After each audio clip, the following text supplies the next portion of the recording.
ఉన్నారే వారు కూడా వారి విశ్వాసంలో ఏమైపోతారు, పడిపోతారు. కాబట్టి మీరు చాలా జాగ్రత్తగా మీ ఆత్మీయ జీవితాన్ని కొనసాగించండి. మేము బలవంతులమే అని అనుకుంటున్నారు మీరు. మేము చాలా ఏళ్ళ నుండి దేవుని మందిరానికి వెళ్తున్నాం అని అనుకుంటున్నారు మీరు. కానీ మీరు పడకుండా మిమ్మల్ని మీరు జాగ్రత్తగా చూసుకోవాలి. అందుకే ఈరోజు నా వాక్యాంశం ఏంటంటే కూలిన శిఖరాలు. ఏంటంట? కూలిన శిఖరాలు. ఎవడైనా కింద నుండి పడితే ఎక్కువ దెబ్బలు తగులుతాయా, పై నుండి పడితే ఎక్కువ దెబ్బలు తగులుతాయా? చెప్పండి. కింద నుండి పడిన వారికి పెద్ద దెబ్బలేని తగలవు.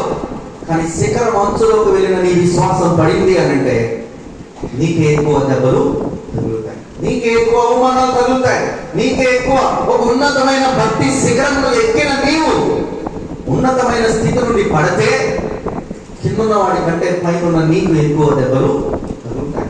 అందుకే దేవుడు అంటాడు, అందుకే పౌలు అంటున్నాడు, మీరు పడిపోకుండా మిమ్మల్ని మీరు జాగ్రత్తగా చూసుకోండి. ఎందుకు జాగ్రత్తగా అంటే పౌలు అంటాడు 9వ అధ్యాయము 19వ వచనంలో మనం చూస్తే, నేను అందరి విషయము స్వతంత్రుడై ఉన్నాను, ఎక్కువ మందిని సంపాదించుకున్నట్టుకై అందరికి నన్ను నేనే దాసునిగా, ఎక్కువ మందిని సంపాదించుకోవాలని ఏం చేసుకున్నాడంట? తనని తానే అనేక మందికి దాసునిగా చేసుకున్నాడు. రాత్రి విక్టోరమ్మ గారు ప్రార్థన చేశారు, ప్రభా ఒక్క ఆత్మనైనా నూతన ఆత్మను మేము దేవుని సన్నిధికి నడిపించాలి. ఎవరు నడిపించగలరు నూతన ఆత్మను? దైవజనులా? కాదు. విశ్వాసులైన మీరే ఆ యొక్క సంఘమును అభివృద్ధి చేయాలి. ఇప్పుడు ఒక కాపరి గొర్రెలను కాస్తున్నాడు. మందను వృద్ధి చేయాలంటే ఏం చేయాలి చెప్పండి? కాపరి యొక్క గొర్రెలను కనాలా, లేదంటే గొర్రెలను కనాలా? ఏవి కంటే ఆ యొక్క మంద అభివృద్ధి చెందుతుంది? కాపరి కంటే అభివృద్ధి చెందదు. ఆ యొక్క గొర్రెలు కంటే ఇంకొక గొర్రెని కంటే ఆ యొక్క ఏముంటుంది, ఆ యొక్క ఫలము, ఆ యొక్క మంద అభివృద్ధి చెందుతుంది.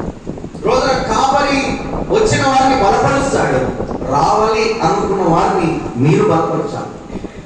అందుకే మీరు పడిపోకుండా మిమ్మల్ని మీరు జాగ్రత్తగా చూసుకోండి. ఒక్క ఆత్మైన వాళ్ళు చేర్చబడాలి అని అంటే అందుకే అంటాడు, నేనే అనేక మందికి దాసునిగా అయిపోయాను.